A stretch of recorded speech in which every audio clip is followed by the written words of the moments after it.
Welcome back to Game Freak Leak Week as it's become known. I decided to combine days 6 and 7 into one video. This will be the last dedicated content relating to the Gigaleak that I can see myself creating. There are two main reasons why I'm deciding to end it now, and that's because day 6 sort of ended on a cliffhanger. So I knew way more would come out today, so there was no point really covering day 6 on its own. So that's why they're combined, but also the reason why I'm stopping now is because DMCAs are basically finally coming out everywhere. Just last night, Pokémon attacked Centro Leaks, or you can say defended themselves. A lot of content that was being posted from the leak was being taken down almost immediately. So I don't want to walk on eggshells. You know, you can say as much as you want how likely it is that Nintendo will come after a channel of this size. There are tons of them, and I've seen easily hundreds and hundreds of videos documenting these leaks everywhere. So what it comes down to is I'm tired of being overly cautious, essentially. When we get into the content from today, and there is quite a lot, you will see that there isn't likely to be anything else of substance to come out of the leak anyway for at least a couple of weeks. I don't have to issue any corrections today on something I've previously recorded, so we are just going to get straight into what happened immediately after the last day I spoke about. Firstly, Mega Jynx is the only Mega Revolution that was cut from Pokémon X and Y. All of the others were documented by 2012. Mega Jynx was the only one that wasn't. We know that there was a 3D model made of Mega Jynx, so that is quite big. No one has seen it yet, and no one knows where it is. But supposedly, in this 2012 build, there was a 3D model of Mega Jynx. We've seen gameplay footage of this build, so if there is a model for Mega Jynx, why didn't it show up? I hate to be asking so many questions, but there seems to be a little bit of confusion around this. But like I say, it's very much contained within just Mega Jynx. There are no other missing Mega Evolutions. In August 2012, there was a document made pertaining to the amount of Mega Stones that would be in the game, and in the list there is Mew 3 and Mew 4. Now we know Mewtwo would get two more forms in X and Y, Mega Mewtwo X, Mega Mewtwo Y, but in this they are straight up just called Mew 3 and Mew 4. Nothing relating to their designs or anything of the sort was released with this, but that is a canon official use of the name Mew 3 and Mew 4. According to the leaker that has a bootable build of Pokémon Legends ZA, the art style is similar to Scarlet and Violet. Can't go off that, don't know if it's true or not. Not a massive fan of Scarlet and Violet's art style if it is true, but remains to be seen. Apparently Pokémon Horizon's development was a pain.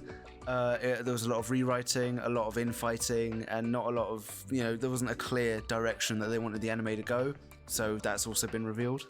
And then on day 5, I spoke about a potential leak of X and Y concept art that could come out and be absolutely massive. All of that came out yesterday. So we begin firstly with the revelation that this Furfrou is the first Pokemon that was designed in X and Y. Furfrou was the very first one from Generation 6.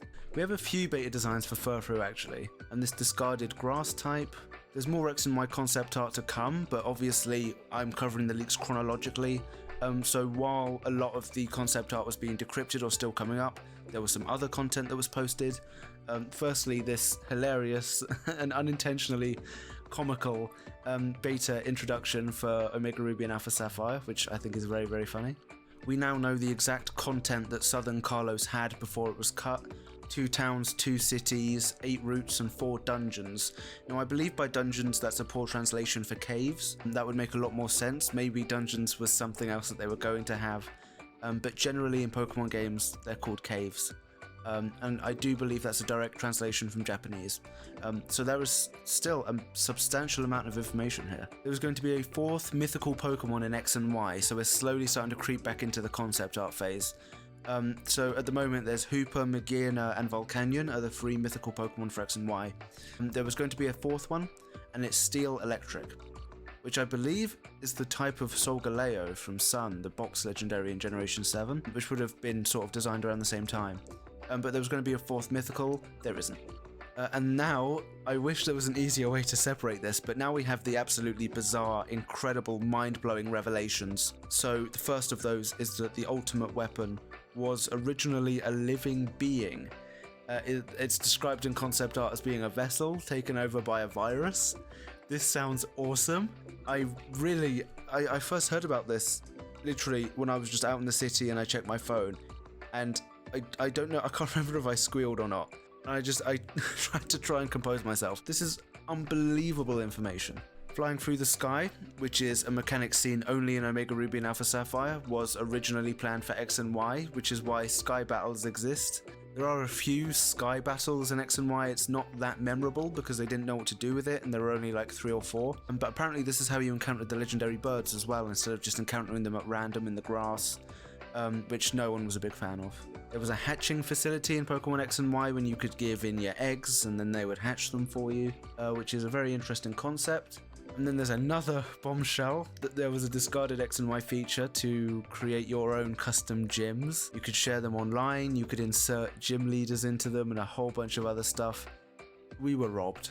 So we have a little sprinkling of Sun and Moon information here again. The Pokemon Village, which is the Pikachu village from Ultra Sun and Ultra Moon, was originally planned to be a town populated by Dittos disguising themselves as humans. And that sounds really distinctive, but I feel like Game Freak would have put a stop to that, because it sounds quite uncanny.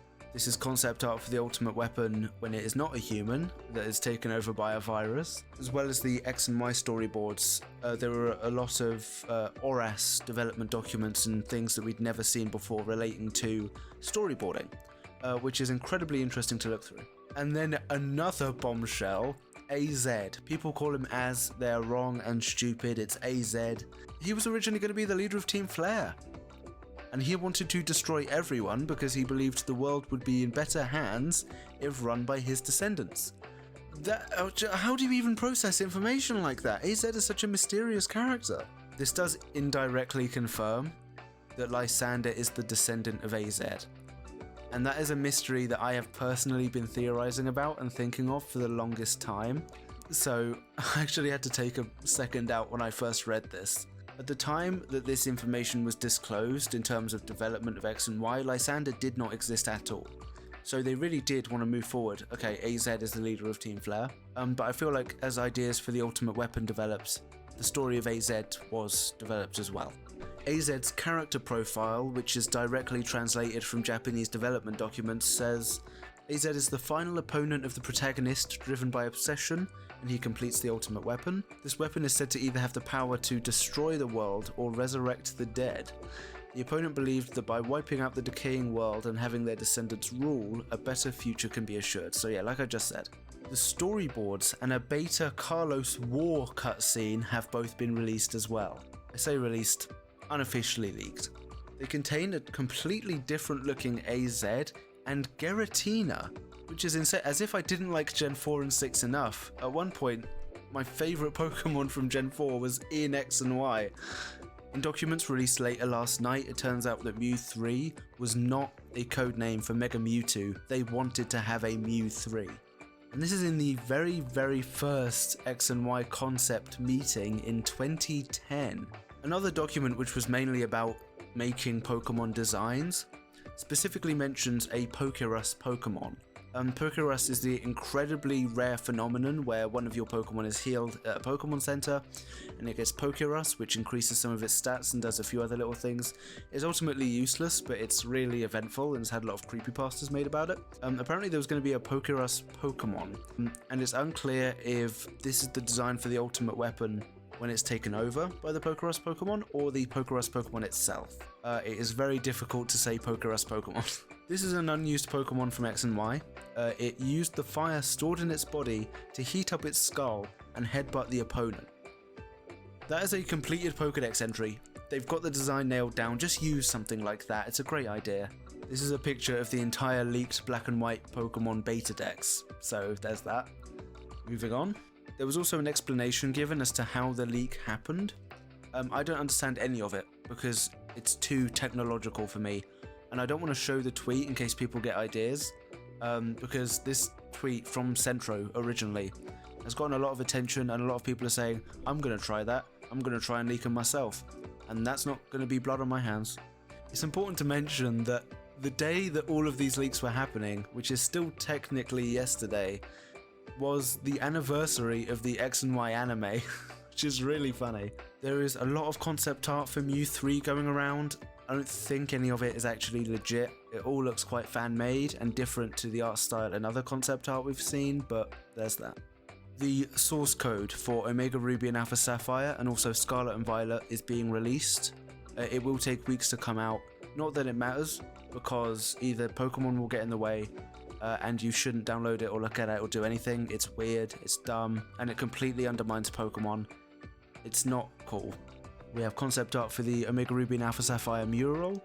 The Battle Frontier was never planned for Omega Ruby and Alpha Sapphire, not at all. The bulk of the leak that came out yesterday was all concept art and character sheets from X and Y that you can see pretty much anywhere. And then, every single source file used in Omega Ruby and Alpha Sapphire leaked. Everything that is included in the game. To quote Central Leaks directly, it contains the full set of source files used for the whole ORAS game. Take from that what you will. A beta design for the Carlos power plant, which was always strangely far in the distance in the original X and Y.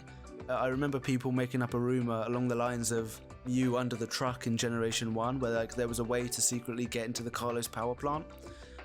There was. Originally we were going to go into it, but we never did.